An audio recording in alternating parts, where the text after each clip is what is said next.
What's up, everybody? Happy Tuesday. Hope all you had a great day today. Getting into this episode of GH, so we finally get confirmation that Austin is a Holt. He's a Holt slash Gatlin slash Quartermaine.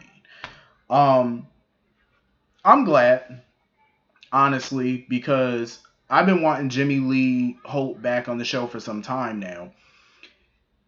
And I think it would be great now that we have his son in town. I think it would be great to get Jimmy Lee because the character is still alive, the actor is still alive. So I think it would be pretty dope to have Jimmy Lee back on the show. And I think Austin is definitely going to stir up some drama with his vote because all the Quartermaine grandchildren get what 11.5% of ELQ stock.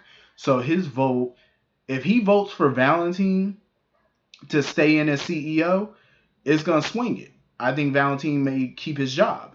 Honestly, if I were in that position, I'm going to be real with you. If I was in that position, my vote would be based off pure business. It would not be based off family. It wouldn't be, because that's how the Quartermaines vote most of the time. You know, let's put Ned in. Ned is good. I'm not going to say he's not. He's a good CEO. But you have to look at Valentine's track record too. When he took over Cassadine Industries, it was damn near bankrupt. That company was about to be done for good. He took a bankrupt company and made it profitable again. That's not not many people can do that. That's very rare. It's rare. So for him to do that, to me, that's impressive. That's impressive. You know what I'm saying? Like hell, even Brooklyn at one point when she was impressed by that. Um, it is impressive. It's not nothing to sneeze at. You know what I mean? So I don't know. It's a tough call. You know what I mean? Like that's tough. I know the Quartermaines don't want anybody other than a Quartermaine at the helm of the company. I know that. It's a family business. I get it, but I got to go with profit. I mean, if Valentine's gonna raise my profit up more, that's who I would have to go with. You know what I'm saying? Like for me, I'm gonna have to hear a pitch, a business pitch or something from the potential CEOs. Like I'm gonna have to hear Ned's best pitch and I'm gonna have to hear Valentine's best pitch. Which one of y'all gonna have the better profit? You know what I'm saying? Like I want to know which one of y'all are gonna have the better ideas for boosting up our share value. You know what I mean? So that way our dividends are big. That's what I would want to know. That's what I would base my vote on. You know what I'm saying? Because you just got to do it from a business perspective. I want to know what Austin's issue with Michael is because he seems to be zeroing in on Michael. Even when he came into the living room, he kept staring at Michael, looking at Michael, and then he was worried about the Corinthos wing at the hospital. Why is he so focused on Michael and the Corinthoses or that Corinthos name or whatever? Like, why are you so focused on that? I'm curious to know, like, do you have another connection to the Corinthoses or the Michael that don't nobody know nothing about? He seems to be like on him, laser, like zooming in on Michael, and I want to know why. Like, what's the deal with that? Um, Michael had no interest of returning to the helm of ELQ being CEO. He had no interest. He was like, you know what, Ned, I want you to have it.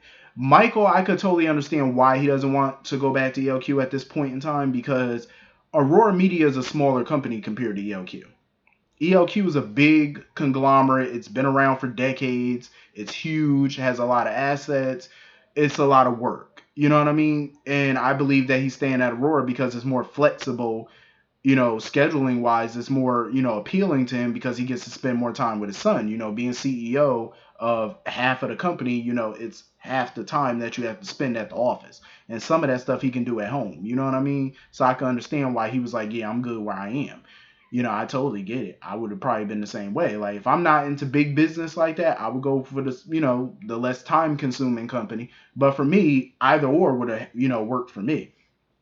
I wouldn't have, been mad at taking back the helm of, CEO of EOQ. I wouldn't have been mad at that. But either one would have set well with me.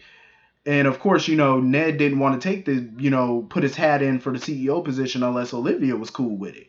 And Olivia made it clear, like, she never had an issue with the job itself. She had an issue with what Ned was doing. You know what I'm saying? Like, how he was running the company, how he was prioritizing the company over the family, and how far he would go for the company. That's where her issue was, with him being the CEO. So, she gave her blessing for him to return to the CEO position. I agree with Monica. I feel like Olivia needs to forgive Ned at this point in time. I think she does because it's been months. He's apologized. I mean, what more can the man do? He had a one night stand. He was stupid for it. Um, but you can't stay in a marriage that's in limbo forever. Like at some point, she's gonna have to make a decision. Like I understand she's telling everybody, one she's taking it one day at a time, but it's been months. It's like how long are you gonna, stretch this little separation out? Like how long are we gonna do this? You got to forgive at some point. Eventually they stop beating Rodney King, but I think her and Ned are gonna get back on track. And Brooklyn was all smiles when she saw the two of them together, so that's always a good thing. Um, Scott, when it comes to Austin, Scott is such a little ambulance chaser.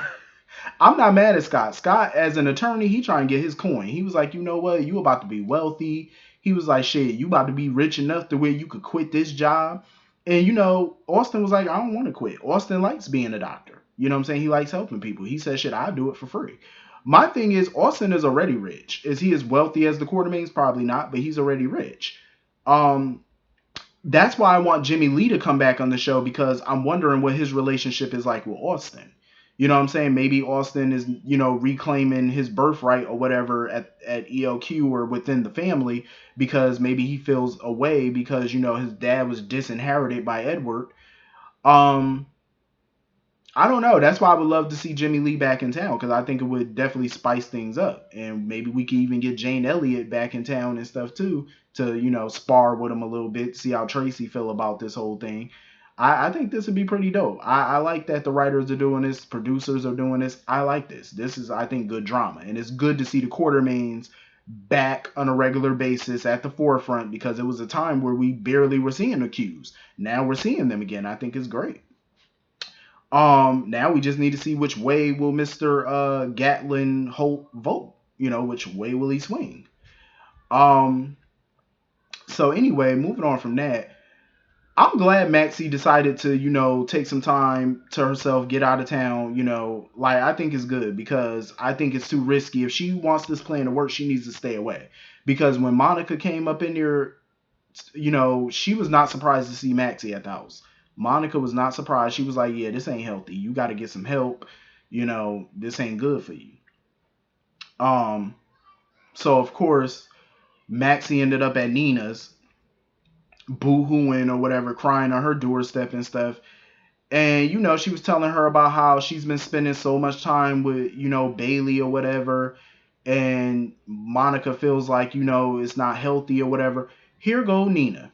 Oh, there's nothing wrong with that. There's nothing wrong with you spending time with her. Nina, shut up. Of course, Nina, you would think that it's healthy for her to be around a child that's not hers for lengthy periods of time all the time. Of course, you would think that's healthy. You're running around with an amnesiac who's married. Like you're keeping that man away from his family. So of course you ain't got a problem with this. Why would I think that you would have morals, Nina? And Maxie pretty much, damn near confessed everything to Nina. Like she was like, she needs to be back home where she belongs. I was like, Maxie, you about to tell Nina the whole truth? That's where she was pointing towards. Like that's what she was getting at. Like it seemed to me like she was about to tell Nina the whole sordid truth about who Bailey really is. I was like, okay. Um, So of course, Sonny and Nina finally talk or whatever, but she not ready to go back to Nixon Falls yet because she wants to spend more time with Wiley or whatever. I'm like, yep, spend as much time as you can with that boy because you ain't about to be spending time with him for too much longer. Your time is about to be up once everybody find out what your trifling butt is doing. Um, so speaking of Nixon Falls, I feel bad for Lenny. I really do. I feel bad for him because his heart condition is not getting any better. He's seeming walking around like he fine or whatever. But they know that there's, Phyllis knows that the doctor ain't telling her everything like she know. It's insane though. Like Lenny's heart is definitely worse. His condition is worse than what they thought, than what Lenny probably thought. Because anytime a doctor tells you, I wish I had better news, that sounds fatal to me. Like it seems to me like his heart might be giving out, like he might have a heart disease or something. It sounds like he's dying. You know what I'm saying? That's the one thing you don't want to hear a doctor say is, "I wish I had better news."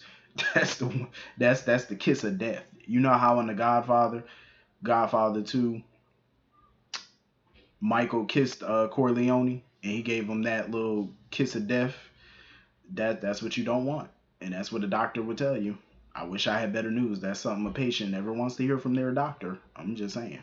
I feel bad for him though. You know, he looks fine. Like, and that's the crazy part. Like how people could look healthy, but they're really like sick. You know what I mean? Like until they start deteriorating. I feel bad for Phyllis because I mean, when you've been married to somebody for so long, it's like damn, and to lose them, that's not good. Um. So anyway, moving on from that. So Laura found Nicholas at Windermere drinking his sorrows away because the movers are there packing up all Ava stuff. Um, so she came there to give him an update about the boot print from the gallery and whatnot. And she said soon they should know who purchased that boot because it's like a special custom boot or whatever. Um, I guess it's like one of them little specialty companies that make that kind of boot and whatnot. So it wouldn't be hard to track it and who bought it in that size, I guess. So then they started talking about Spencer and whatnot. Laura, it's funny because Laura thought that Spencer would come around by now. Like she didn't think that Spencer would be angry this long. I mean, that boy is a Cassadine. What do y'all expect from that kid? Like, he's a Cassadine. Like, that's what they do. You see how long Helena was pissed off about Mikos and Stavros and Stefan's death? That woman spread it on all for decades about her dead family. Kept a whole grudge and a whole feud going. You think that wouldn't rub off on Spencer? That's what the Cassadines do. They hold long grudges. So I expected nothing less from Spencer. Um, I don't know what Nicholas and Ava gonna do once they find out he's been the stalker this whole time. Like I don't know what they think they're gonna do about that one, but it ain't gonna be pretty. But I hate it because in a way I feel like Nicholas is gonna be forced to choose. Like he's gonna be stuck in the middle of his son. He gonna have his son on one corner, his wife on the other. And I know Ava's probably not gonna make him choose, but that's what it's gonna come down to if they don't get along. Nicholas gonna have to do something. But it was good that Spencer finally came home and revealed himself to his father and grandmother, because I think him and Nicholas, they have a long overdue talk that needs to happen. Because Nicholas has been pissed off because he hasn't spoken to Spencer in so long. He keeps trying to reach out, but Spencer, hasn't really wanted to talk to him. So I think now is the perfect time for them to get down to the nitty gritty. So anyway, moving on from that. Spencer was acting all types of shifty when he was with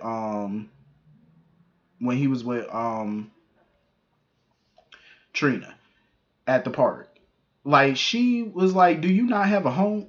Like, because every time she see him, it's either at the pier or it's at the park. It's never like he's never like, "Hey, come to my house," or it's never that. So it's kind of crazy. Like I know she was wondering about that.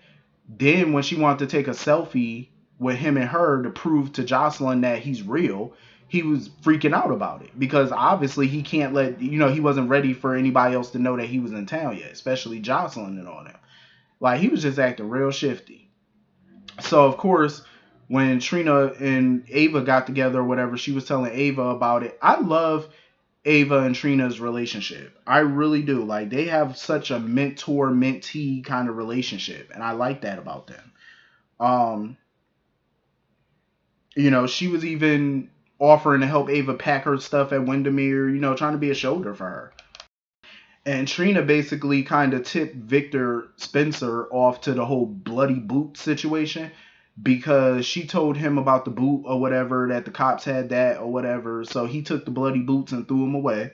I'm like, well, I'm pretty sure you paid with something to where you had a receipt. So hopefully he didn't pay with no credit card or debit card or nothing because they can trace that back to you. So if he paid with cash, I mean, I don't think they'd be able to find out if it was him if he paid with cash. Um, I agree though with Trina when she was talking to Ava. Like she was rooting for Ava and Nicholas. I mean, I am too. You know what I mean? Like, I don't want to see them get a divorce, but I just feel like this whole Spencer Ava feud or whatever. Spencer, I think, has every right to still be angry at Ava, but it's like at some point you're gonna have to move on from that. It's like you can't be mad forever. Like, you got to move on at some point in time. But yeah, I was definitely enjoying this episode though. I cannot wait to see all the drama unfold with the Quartermaine board meeting, with the shareholders meeting about who the new CEO gonna be. I want to see who Austin gonna vote with and what the fallout gonna be, because I already know it's gonna be crazy. But this episode is pretty good though. Hit the comment section, let me know what y'all thought about it, and I'll see y'all all later. Have a great night. Peace.